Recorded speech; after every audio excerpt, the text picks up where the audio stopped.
India Saudi സമ്പൂർണ്ണ തൊഴിൽ കരാറിന്റെ മുന്നോടിയായാണ് ഗാർഹിക തൊഴിൽ കരാർ ഒപ്പുവെക്കുന്നത്. ഗാർഹിക തൊഴിൽ മേഖലയിലെ പ്രശ്നങ്ങൾക്ക് പരിഹാരം കാണാൻ സഹായിക്കുന്നതും തൊഴിലാളികളുടെയും തൊഴിൽദാതാവിന്റെയും അവകാശങ്ങൾ സംരക്ഷിക്കുന്നതുമായ കരാറാണ് ഇരു രാജ്യങ്ങളും തമ്മിൽ ഒപ്പുവെക്കാൻ പോകുന്നത്. ഇന്ത്യൻ എംബസിയിൽ വിളിച്ചു ചേർത്ത വളണ്ടിയർമാരുടെ യോഗത്തിലാണ് പുതിയ കരാറിനെക്കുറിച്ച് എംബസി വിശദീകരിച്ചത്. മധ്യവർത്തികളെയും ചൂഷകരെയും ഒഴിവാക്കിക്കൊണ്ട് ഇന്ത്യയിൽ നിന്നുള്ള റിക്രൂട്ട്മെന്റ് കുറ്റമറ്റതാക്കാൻ പുതിയ കരാർ ഉപകരിക്കും.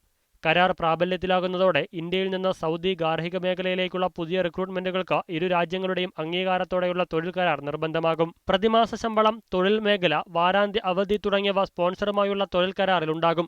തൊഴിലാളിക്ക് ശമ്പളം സ്വീകരിക്കുന്നതിനുള്ള ബാങ്ക് അക്കൗണ്ട് സ്പോൺസർ തുറന്നു നൽകണം. തൊഴിലാളിക്ക് താമസം, ഭക്ഷണം, യാത്ര തുടങ്ങിയ മറ്റ് സൗകര്യങ്ങളും സ്പോൺസർ ഉറപ്പാക്കണം. തൊഴിലാളിക്ക് അപകടമോ മരണമോ സംഭവിക്കുന്ന സാഹചര്യത്തിൽ 24 മണിക്കൂറിനുള്ളിൽ ഇന്ത്യൻ എംബസിയിൽ വിവരമറിയിക്കാൻ സ്പോൺസർ ബാധ്യസ്ഥനാണ്. തൊഴിൽ പ്രശ്നങ്ങൾ സമയബന്ധിതമായി പരിഹരിക്കുന്നതിനുള്ള നിർദ്ദേശങ്ങളും പുതിയ കരാറിൽ ഉൾപ്പെടുമെന്ന് deputy chief of mission Sibi George വിശദീകരിച്ചു. കരാറിന് അന്തിമരൂപം നൽകുന്നതിനുള്ള ചർച്ചകൾ പുരോഗമിക്കുന്നതായും വൈകാതെ സൗദി തൊഴിൽ മന്ത്രി ഇന്ത്യ സന്ദർശിക്കുമെന്നും എംബസി വ്യക്തമാക്കി. ഇപ്പോൾ ജോലിയിലുള്ളവർക്ക് സ്പോൺസറുമായി പുതിയ കരാറിൽ ഏർപ്പെടാവുന്നതാണെന്നും എംബസി വ്യക്തമാക്കി. കരാർ യാഥാർത്ഥ്യമാകുന്നതോടെ ഇപ്പോൾ സൗദിയിൽ തൊഴിലെടുക്കുന്ന 5 ലക്ഷത്തിലധികം ഇന്ത്യക്കാർക്ക് തൊഴിൽ പരിരക്ഷ ഉറപ്പാക്കാൻ കഴിയുമെന്നാണ് പ്രതീക്ഷ. KCM Abdulla, media 1, Riyadh.